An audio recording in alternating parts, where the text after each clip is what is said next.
Most parents don't realize this, but the way they define secure parenting is quietly doing the opposite of what they intend. And if you're watching this, there's a good chance you're doing it too, not because you're careless or uninformed, but because the world taught you the wrong definition in the first place. So let me start with something uncomfortable but important. If your child only feels safe when you're calm, agreeable, patient, and in control, then your child doesn't actually feel secure yet. They feel managed, and that difference matters more than almost anything else you'll ever do as a parent, because real security is not built in peaceful moments. It is built in moments when things go wrong, when emotions spill over, when behavior looks messy, loud, inconvenient, or embarrassing. And most parents unknowingly shut those moments down, thinking they are protecting their child, when in reality they are teaching them something far more dangerous, that love is conditional on regulation, compliance, and emotional neatness. And this is where the confusion begins, because modern parenting advice has mixed up safety with silence, connection with compliance, and emotional security with emotional control. So parents try to create calm homes, quiet children, respectful behavior, and polite emotions, believing that if there is less chaos, there must be more security. But children don't experience the world that way. They experience security not as an environment, but as a relationship, and relationships are tested not in calm moments, but in moments of rupture, frustration, fear, anger, and disappointment. And if those moments are met with correction instead of connection, explanation instead of presence, or discipline instead of understanding, the child learns a very specific lesson that stays with them for life. When I am overwhelmed, I am alone. And that belief doesn't look dramatic at first. It doesn't show up as rebellion or defiance.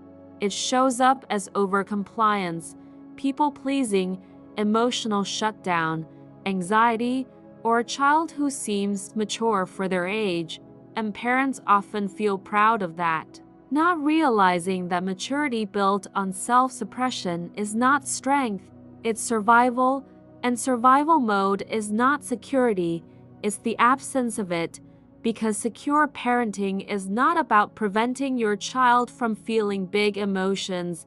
It's about teaching their nervous system that big emotions are survivable, manageable, and safe to experience in connection with another human being. And here's the part that most parents miss. Children do not learn emotional regulation by being told to calm down. They learn it by being with someone who stays calm while they are not. And that is far harder than it sounds, because it requires you to regulate yourself first,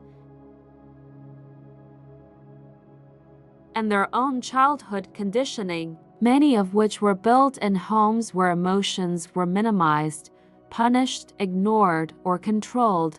So when a child cries loudly, talks back, melts down, or refuses to cooperate, the parent's nervous system reacts not to the child, but to their own past, and instead of seeing a child who is overwhelmed, they see disrespect, manipulation, or defiance, and they respond accordingly, often with firm voices, consequences, lectures, or withdrawal of attention, believing they are teaching resilience. But what they are actually teaching is emotional isolation, because a child cannot feel secure in a relationship where their hardest moments make the other person disappear emotionally. And this is why so many adults grow up capable, responsible, and outwardly successful, yet deeply anxious, disconnected, or unsure of their worth, because they learned early that love was something you earned by being easy to be around, not something you could rely on when you were struggling. And secure parenting flips that model entirely. It says you are worthy of connection even when you are at your worst, and that message cannot be delivered through words. It is delivered through repeated experiences where the parent stays present, grounded, and emotionally available during moments of chaos. And yes, this does not mean permissiveness. It does not mean allowing harmful behavior, and it does not mean removing boundaries. But boundaries without emotional safety feel like rejection to a child's nervous system. And that's why so many parents say, "I set limits," but it just makes things worse, because limits without connection activate threat, not learning. And when a child feels threatened, the thinking brain goes offline, no lesson sticks, no skill is built, and no security is formed. Only fear and resistance, which then gets labeled as bad behavior, starting a cycle that reinforces itself over time. And the tragedy is that parents often blame themselves for not being firm enough or blame the child for being too sensitive, when the real issue is that no one ever showed them what secure parenting actually looks like in practice. Because secure parenting is not calm all the time, it is repair over and over again. It is the willingness to say, "That moment was hard. I didn't handle it perfectly, but I'm still here," and that message alone is more regulating to a child's brain than any technique, routine, or reward system, because it teaches the child that relationships can survive conflict, mistakes, and emotional storms. And that lesson becomes the blueprint for every relationship they will have later in life, including how they treat themselves, because the voice they internalize is not what you say when things are going well, it's how you respond when things fall apart. And this is where the myth of secure parenting does the most damage, because parents think they are failing if they feel frustrated, overwhelmed, or angry, so they either suppress those feelings or act them out unintentionally, instead of modeling something far more valuable: emotional honesty with regulation. Showing a child that feelings can exist without destroying connection, that anger does not equal abandonment, and that love does not disappear when things get uncomfortable. And when a child experiences that consistently, something profound happens inside their nervous system. They stop scanning for danger, they stop performing for approval, and they start exploring the world with confidence, curiosity, and resilience, not because they were pushed to be independent, but because they felt safe enough to be. And that safety is not created by perfect parenting, it is created by predictable presence, by being someone your child can return to emotionally again and again, even after conflict, even after mistakes, even after hard days.